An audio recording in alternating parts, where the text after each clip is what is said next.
This What's Working with Cam Marston podcast is brought to you courtesy of First Horizon Bank.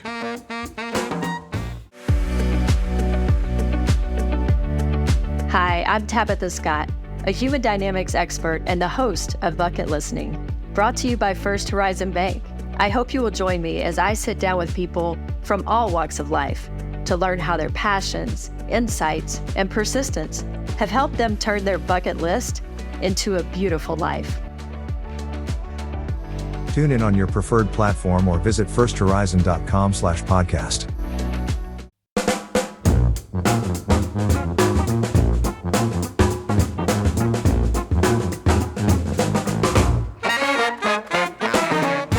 You're listening to What's Working. Welcome, everyone. Thank you so much for joining us on this week's show. I'm Cam Marston, your host of What's Working, and let me give you a snapshot of what you can expect this show. I've got a woman named Martha Underwood scheduled to be with me after the first break. Her company is out of Birmingham, Alabama, called Prismm. She's this month's Business Alabama magazine deep dive on What's Working. We find a guest to interview and go deep based on an article that we've read out of Business Alabama magazine that we think is fairly interesting. And this is the October 2023 issue of Business Alabama, where Martha Underwood's business called Prismm is featured. And we will get her on the line here right after this first break. But first, for those of you new to What's Working, I neglected to start the show the correct way. What's Working focuses on workplace, workforce, and marketplace trends. Our goal is always to find people who can speak to the trends shaping their workplace, their workforce, or their marketplace, and speak to them in such a way that we can learn something from them. We can get some ideas on what they're experiencing and hopefully apply these ideas to our own business, our own lives, our own world in some way to make each of us a little bit better at whatever it is that we do. Again, this is this month's Business Alabama collaboration story, and we'll get to that shortly after the first break. Let me share something that we got into, I guess it was last week, a handful of us here locally to Mobile, Alabama, where the show originates and is broadcast, is that there was me plus two other guys were hanging out not long ago. What we have in common is that we are the kind of the bottom line of our businesses. We are the ones that make the decisions for the success or the failure of the business. And we were sitting around the other night and talking about it and said, wouldn't it be nice to have a group of people that we could collaborate with to share our challenges and experiences with? I know there's an organization called Vistage, which is more structured than what I was thinking about, and there's a big membership fee, if I recall correctly, to join. Most chambers of commerce have some sort of small business council where they'll pull people together for situations like this, but I wanted something less formal, more organic, with people that I selected and others that selected them, not randomly put together by an outside body. And what we ended up doing is gathering, I think it was about 15 of us, at a restaurant not far from here and renting it from 5:30 to 7:30, a small room in the back, to discuss the challenges of running your own show, of running the own business and making the decisions and how we gather information to influence the decisions that we make.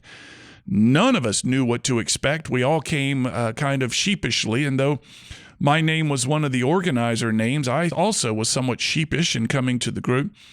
And ultimately, we got together. We started right at 5:30, as I said we would, and we had to extend the time that we were in the meeting room. We went to the restaurant management saying, hey, can we have it for a little bit longer? The dialogue and the discussion and the support and the feedback that occurred in that meeting at this restaurant. We did have an organizer to the group, and he led us through some content, but the dialogue that originated amongst these business leaders in that room made me think there seems to be an element of the business leader that they're searching for colleagues to help them think through the issues or discuss the issues that are pertinent to them. And it was really very refreshing. This group has decided to get back together and try it again here in a few more months after we've kind of evaluated what the lessons learned are for our business. And the reason I go through this, folks, as we come up to break and I hear myself rambling here, If you're in a community full of business leaders and there's not something like this set up in such a way that you feel it would benefit you and what you're looking for, do it. Lead off. Everybody came in sheepish. Everybody left saying, we must do this again. There seems to be a thirst for guidance and collegiality and colleagues and all this kind of stuff in the role of a small business leader. Anyway, you're listening to What's Working. We'll be back after this break with Martha Underwood, CEO of Prismm.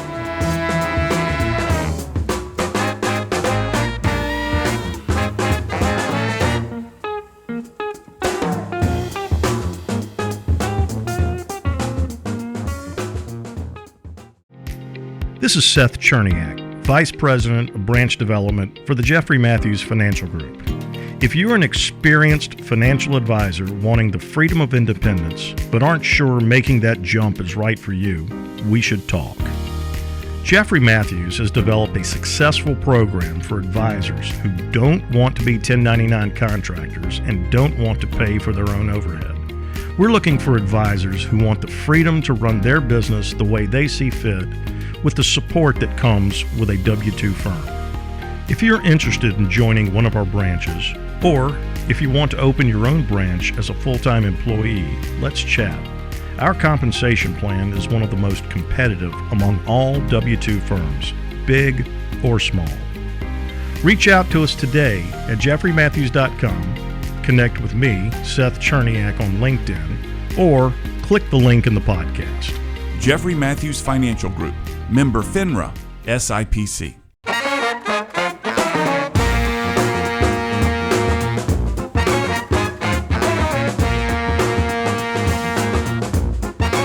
We're back, and as I promised in the opening section, Martha Underwood is on the other side of a Zoom call with me. She's in her Birmingham office. She is the founder and CEO of Prismm. She was featured in the October 2023 issue of Business Alabama magazine. We're going to learn a lot about it and the significance of this business as we go along. Martha, as I start every show, thank you so much for your time and welcome to What's Working. Oh, thank you for having me, Cam. I'm delighted that you're joining us, and I want to hear this story, and I've highlighted one thing from the article that I want to start with. When a family emergency required all hands on deck and the collecting of important password-protected documents, Underwood devised a better solution to streamline an already overly stressful process. I think we can all somewhat relate to that. Tell me about Prismm, and once we hear that, I want to hear the story that gave birth to this company of yours. Sure. So Prismm is a secure digital vault that houses all of your financial information, all of your real estate assets, and all of your critical documents.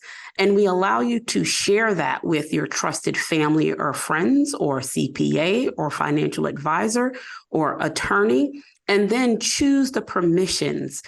You get to select who sees what and when, because I understand that we are still private people, but people still need access to this information. And so we created it for people to get quick access from anywhere, but still allowing the subscriber to be able to control the access. Interesting. Tell me the story that gave birth to this concept. So I am a Gen Xer and I live in Birmingham. I have 2 boys and my husband's a coach, and my mom and dad still live in Miami, Florida, where I was raised. And in 2017, when Hurricane Irma hit, my dad, being the great neighbor he is, went over to the neighbor's house to help cut a tree off of their roof. Well, while he was on, he slipped and fell and went unconscious. Like every family, there's one person that always gets the call, and that person is me. My mom and dad have been married over 61 years, and my mom was just frantic. She was distraught. She could not speak. And so I get the phone call after they finally get to the hospital. She hands the phone to the doctors. They're asking me questions like, give me, his background. Like, is he allergic to anything? Do you have a health directive? If the worst happens, do you have a will? All of these things. And I am just sitting there like I have nothing. I knew that my dad didn't take blood, and he didn't take well to anesthesia. He had some allergic reactions to that. And so with my background, I said, there has to be a better way. I need to be able to access this information for him from anywhere, because we don't live there and we couldn't get to him. And that is when Prismm was born. Yeah. So first, I think it's a man. Listen, if he's been married 61 years, he's over 61 years old, and he's on someone else's roof with a chainsaw. Well, he was 77 at the time. He is 82, but very active. And there are still a lot of very active boomers out there. There are. And anyway, he sounds like a guy. He sounds very much like my own father. He does stuff. Nevertheless, it became apparent to you that you needed access to these documents. And you would be one of the selected ones chosen by your mother and father to have access to these documents.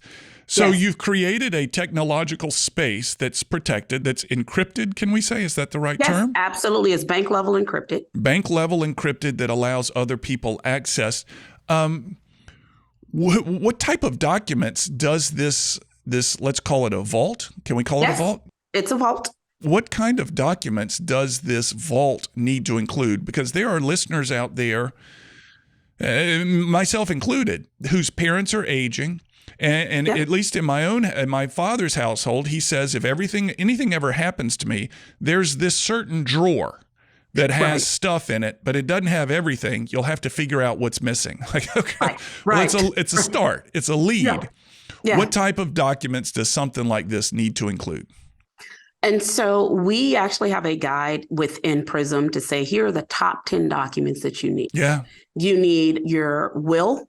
You need your marriage license. You need a divorce decree if you were divorced. You need your life insurance policy. You need a healthcare directive. You need your passport. You need a couple of your health records, like your last checkup. You also need the statement of financial statements in there, because a lot of people don't realize that when someone passes and it goes to probate, the probate attorney needs to have the information of what was the last balance in any one of the accounts that they had, which is why with Prismm, we added an asset aggregator. Think of like mint.com to where you can pull in all of those assets to just make it easy for you to be able to pull that information in. So those types of documents, health directives, car title, on a deed to your house, all of those things are critical to be able to be stored in Prismm. And we have that guide where we say, these are the top 10. And once you upload it, it has a little check mark that says, yes, I've uploaded this. We've had people add different type of documents there as well. I've had caregivers now to start to house like prescriptions. Like I have to manage all of the prescriptions for my mom or my dad. And so I have that list there. I have a list of passwords of all of that information there. So anything that is very important that someone needs to be able to access an account or have a document to, that information can be and should be stored in Prismm.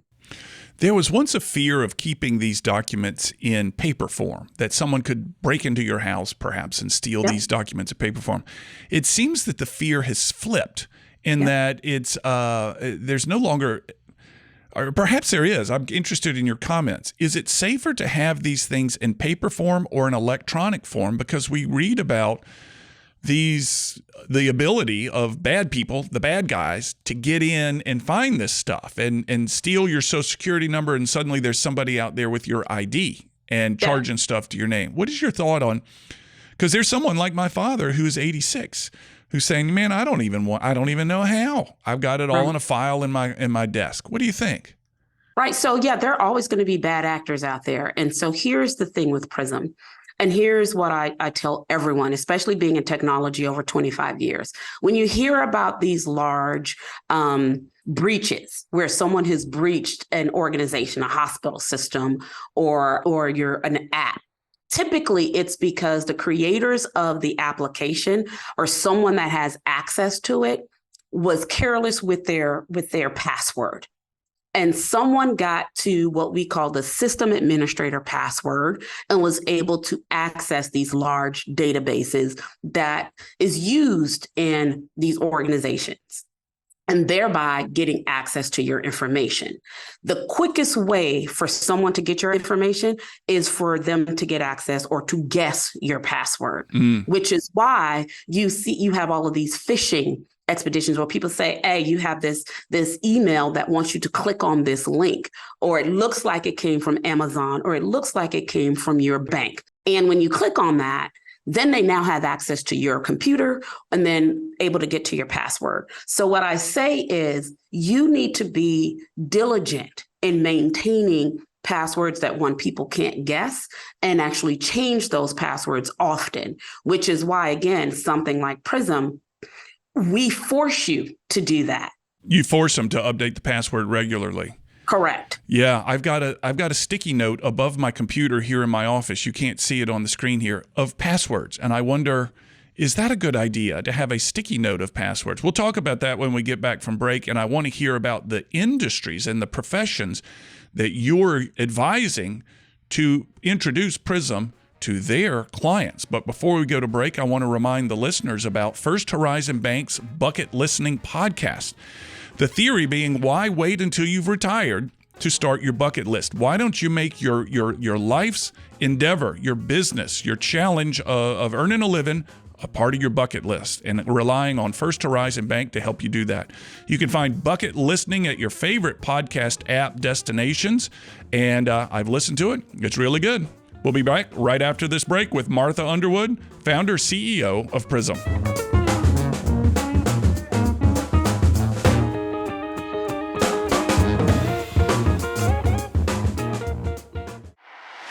This is Bill Eastet. I perfected my baking recipe behind my live music stage at my little restaurant in Fairhope, Alabama. We have custom-made smokers and small batch bacon made just for you. So if you're looking for the best bacon in America that has been cured, smoked, and even serenaded by songwriters, you definitely need to try Billy's Small Batch Bacon. www.billiesbacon.com.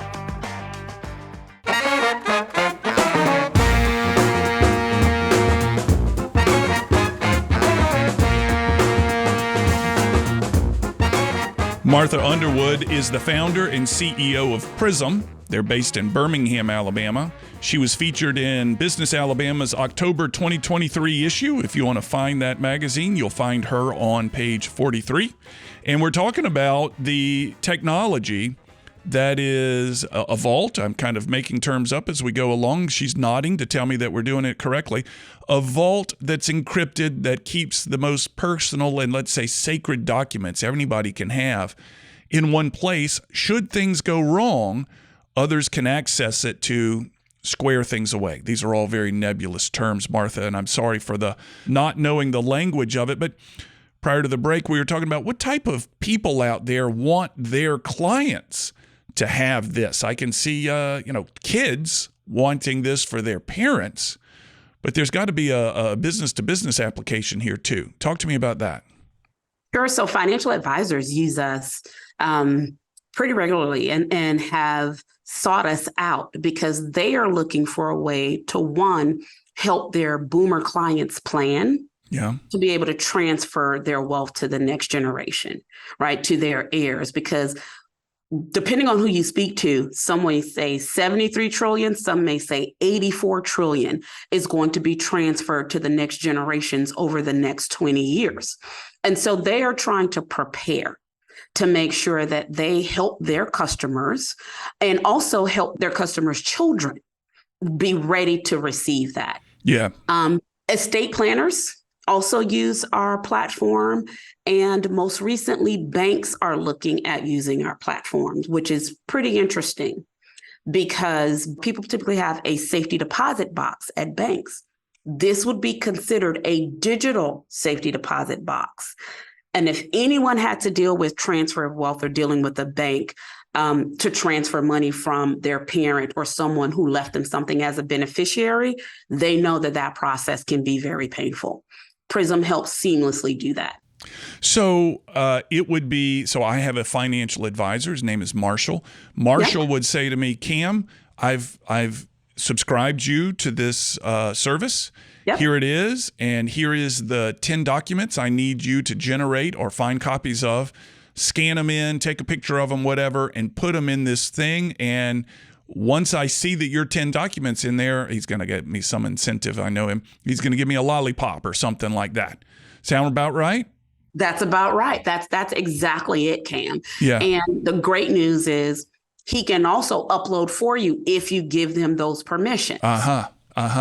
So talk to me a little bit about the encryption technology. Prior to the break, we were talking about the hazards of people stealing your stuff. There are people out there that know encryption much more so than I do. Give me a sense of the type of encryption that you create for this vault that protects it so well.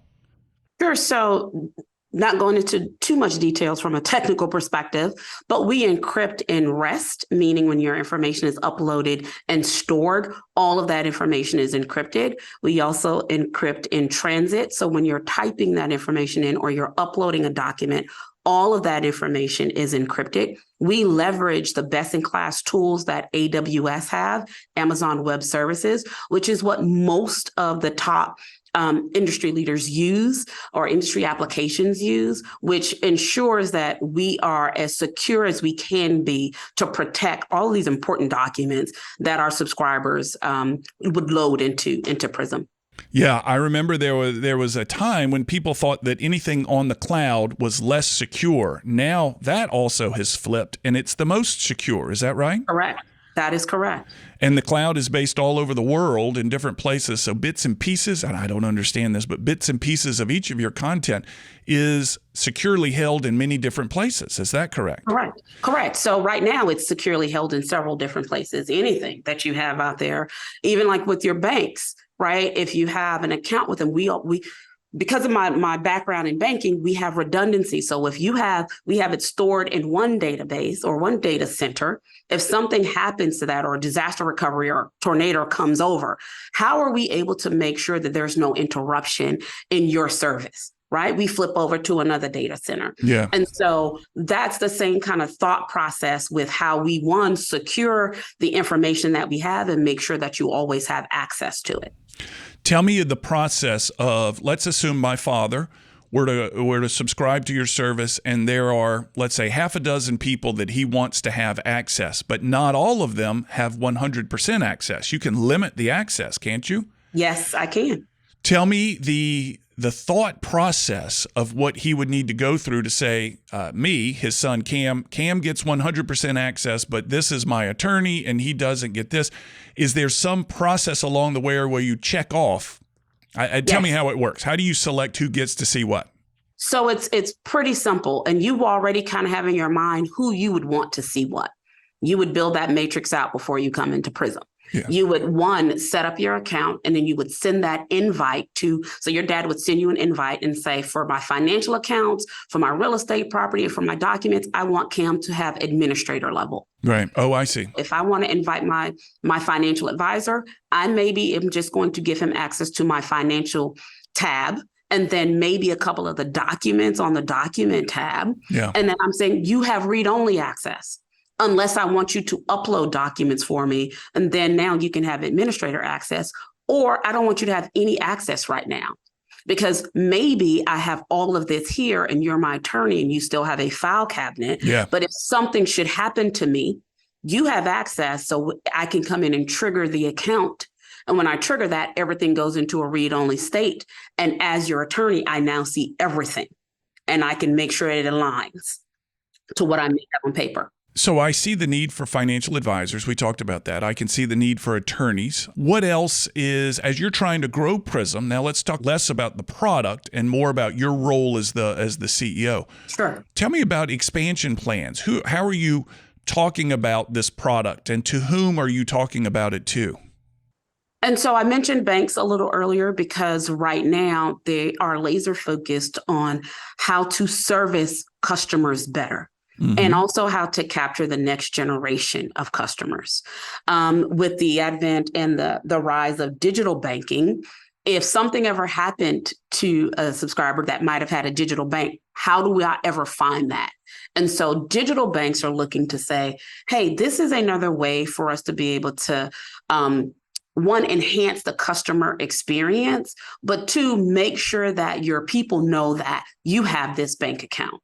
In addition to that, there really is not a life planning on the financial side and the health side B2B tool for the older generations.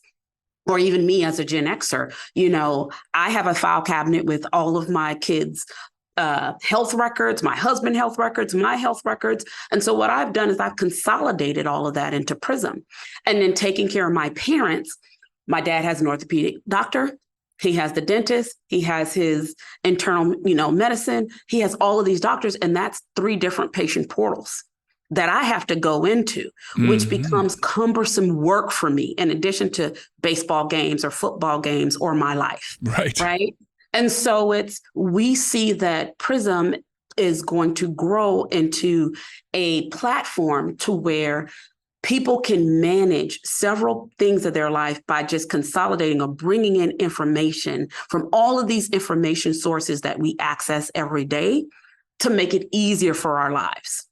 I suspect the first time that you set it up and begin uploading documents to it, it would be, let's say, assuming you had all the documents available, a couple of hours, if that.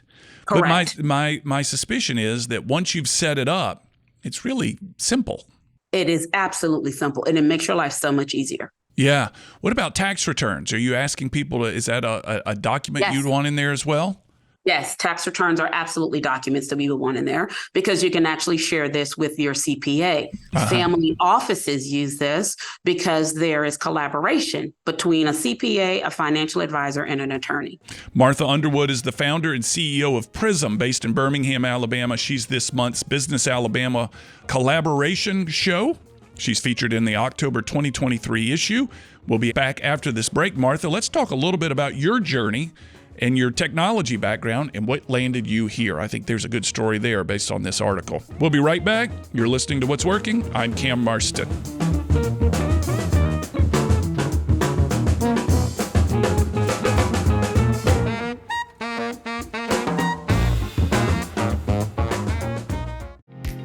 This is Seth Cherniak, Vice President of Branch Development for the Jeffrey Matthews Financial Group. If you're an experienced financial advisor wanting the freedom of independence, but aren't sure making that jump is right for you, we should talk. Jeffrey Matthews has developed a successful program for advisors who don't want to be 1099 contractors and don't want to pay for their own overhead. We're looking for advisors who want the freedom to run their business the way they see fit, with the support that comes with a W-2 firm. If you're interested in joining one of our branches, or if you want to open your own branch as a full-time employee, let's chat. Our compensation plan is one of the most competitive among all W-2 firms, big or small. Reach out to us today at jeffreymatthews.com, connect with me, Seth Cherniak, on LinkedIn, or click the link in the podcast. Jeffrey Matthews Financial Group, member FINRA, SIPC.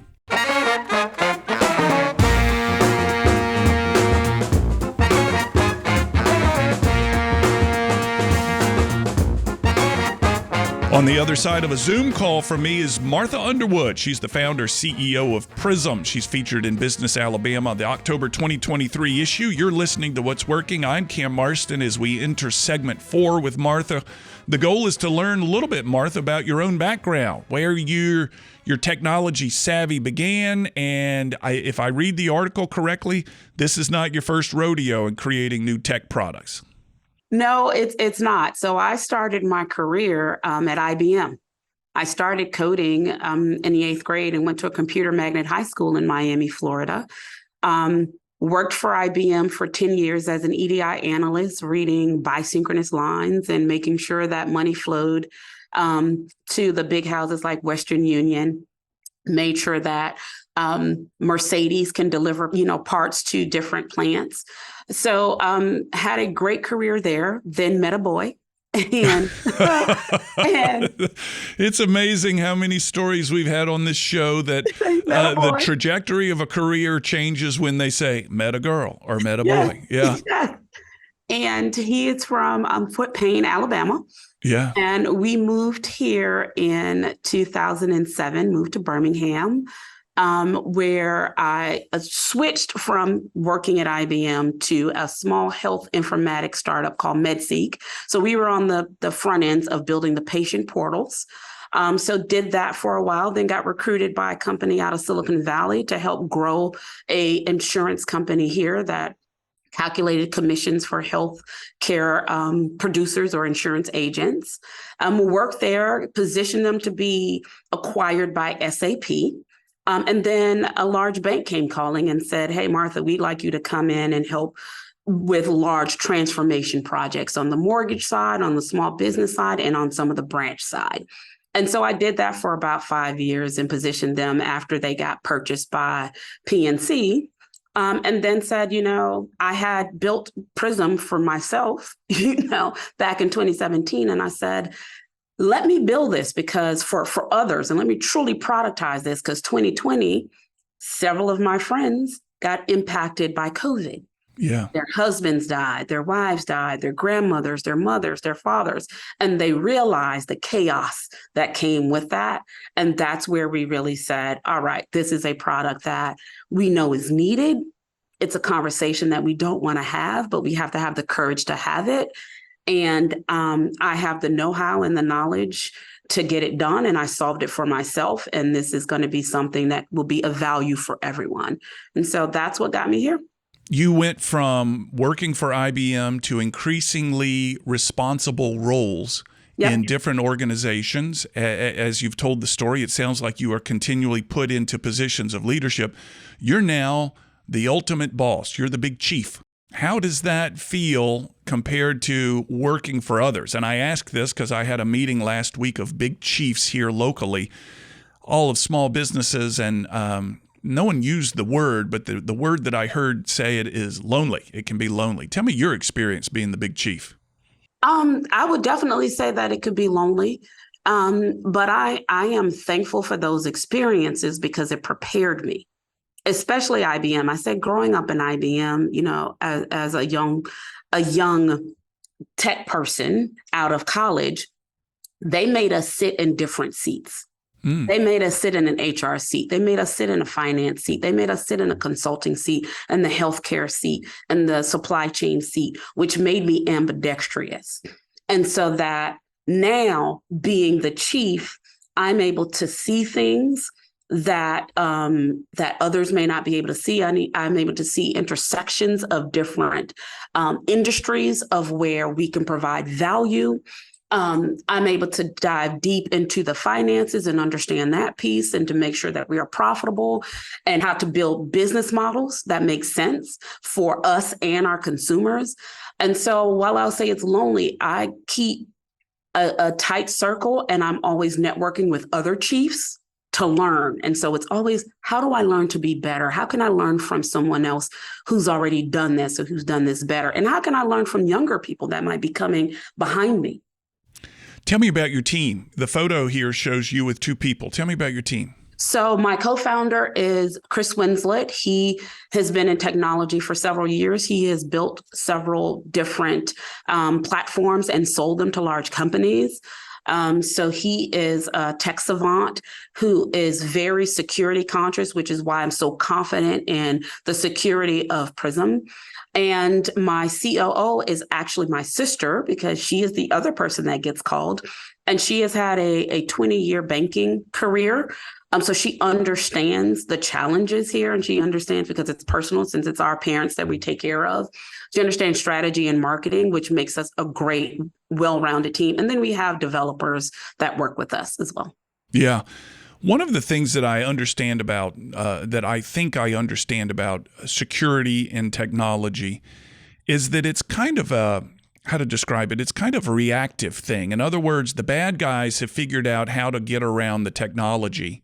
And then you have to upgrade the system. And all the app updates, let's say, that I get on my phone on a regular basis are as a result of somebody breaking the code and a bad guy getting in.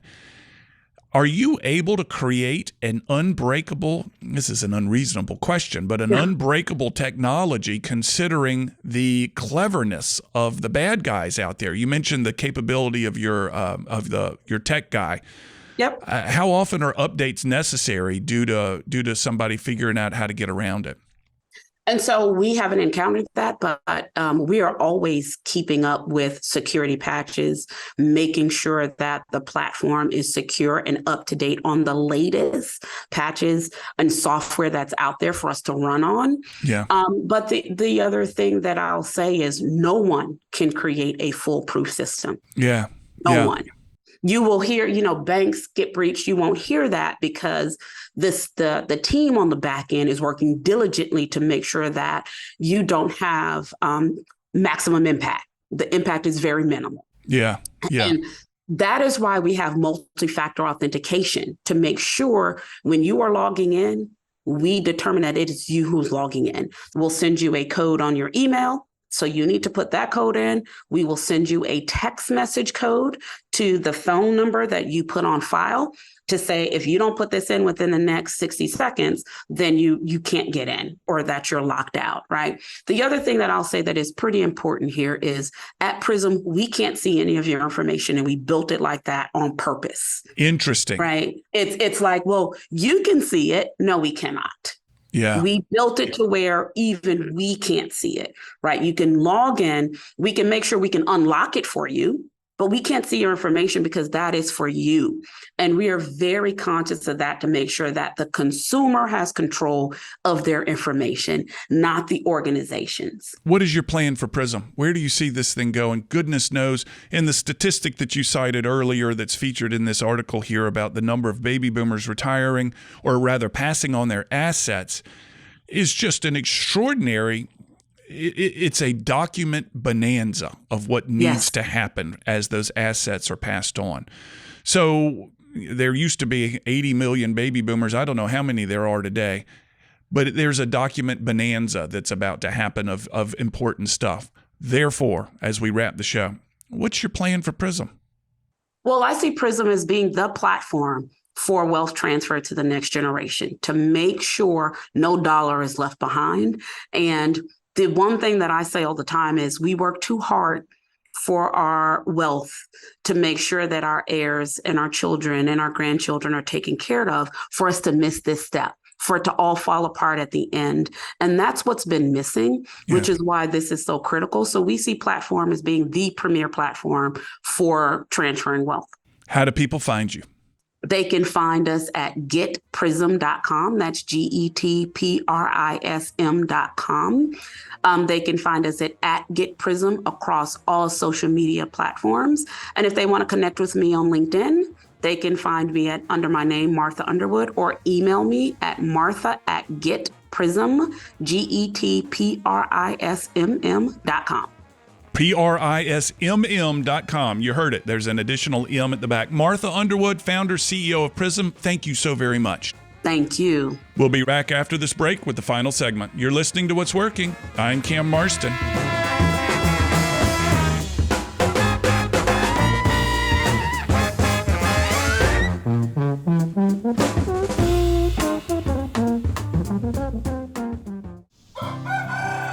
I'm Joey Mason. For 4 years, my goal has been to produce the best farm-to-table products I'd ever eaten. I've done just that at our on-site USDA facility in Grand Bay, Alabama, allowing us to ship directly to your door. This is true farm-to-table. Visit us at masonhillsfarm.com to see all that we have to offer.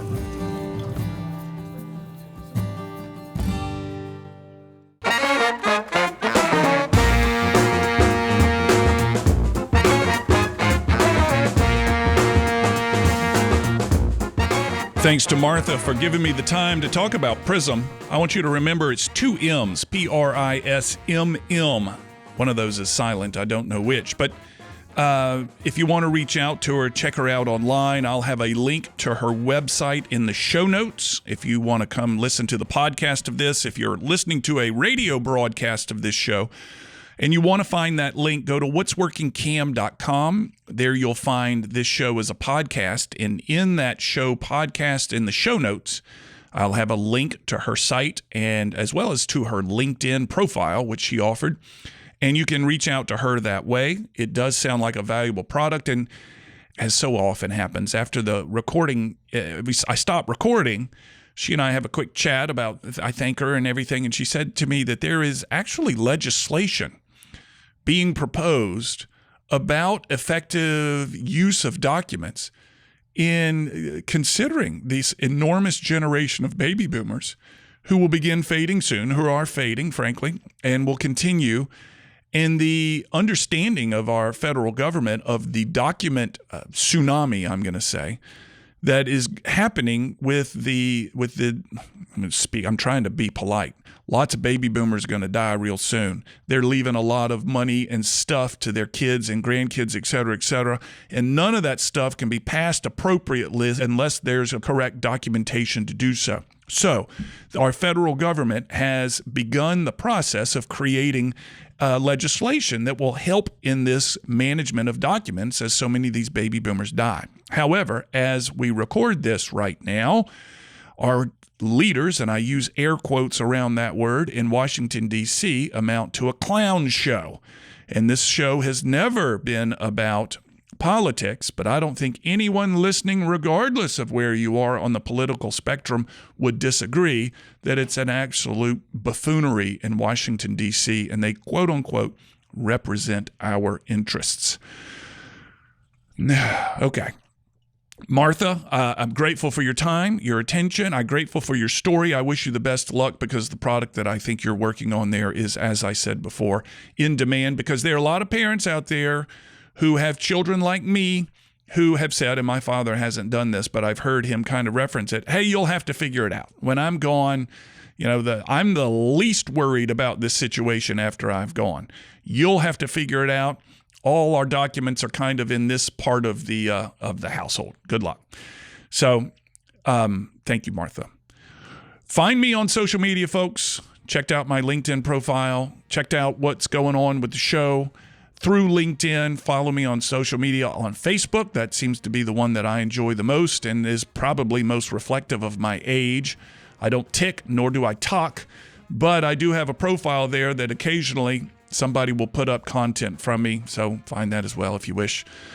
Social media is where you'll find it. Also, if you want a free chapter of What Works, the book that we wrote about the best ideas from the first 200 episodes, go to cammarston.com to the bottom of the page and enter your email address.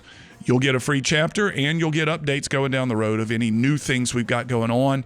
And there's always some interesting ideas that we got percolating around there. All right? For a free chapter, enter your email at cammarston.com. You'll see the place to do it at the bottom of the page.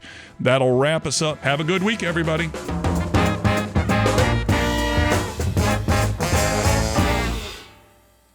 As you likely know, this show originates as a radio show broadcast across the state of Alabama, and it continues to grow in both radio listeners and market. After it's formatted for radio, we then turn it into this podcast. Please share it with those you think would find it interesting, and subscribe to the podcast on my YouTube page where you can leave messages and your thoughts and your comments, and I'll certainly get back in touch. Finally, if you're a fan of the show, please offer a review on Apple Podcasts or Spotify. You can find my book called What Works on Amazon.com. In it, I highlight the top 10 ideas from the first 200 episodes of the show. Mind you, they're not the top 10 best episodes, they're the top 10 best ideas. Many times the same ideas are brought up again and again by different guests, and we dig into those ideas in such a way that they'll be easily applicable for your business. Simply go to Amazon and enter my name, and you'll find What Works as well as my other books. Chapter titles include How to Find a Niche, Innovation, Building Teams, and so forth. To learn more about the workshops and seminars I offer, go to cammarston.com. There you can view clips of my work, view workshop titles, view my reviews, case studies, customer lists. It's all there. If you'd like a free copy of one of the chapters of my book, enter your email address at the bottom of the homepage at cammarston.com. And from that site, you can email me directly. I always love to hear from you. You'll also find me on social media. Find Cam Marston on all the social media platforms, and you may need to enter the numeral 1. There's one other Cam Marston out there, and that numeral 1 distinguishes me from him from time to time. So if you're unsure if it's me or not, enter that numeral 1 after my name, and it should do the trick. On a more personal and less professional side, I record weekly commentaries that air across Alabama on Alabama Public Radio twice each day on Fridays called Keeping It Real. They've won statewide and national awards. They're simple observations on the world as it goes on around me, and they're only a few minutes long. They're a passion. You can find them on the same podcast app you're using to listen to this. Finally, if you're interested in advertising on this podcast or the radio show, reach out. I've worked hard to cultivate a specific listener, and I can tell you all about them, and I have many different options for helping you reach them. Thanks again for listening. We'll have another episode available soon.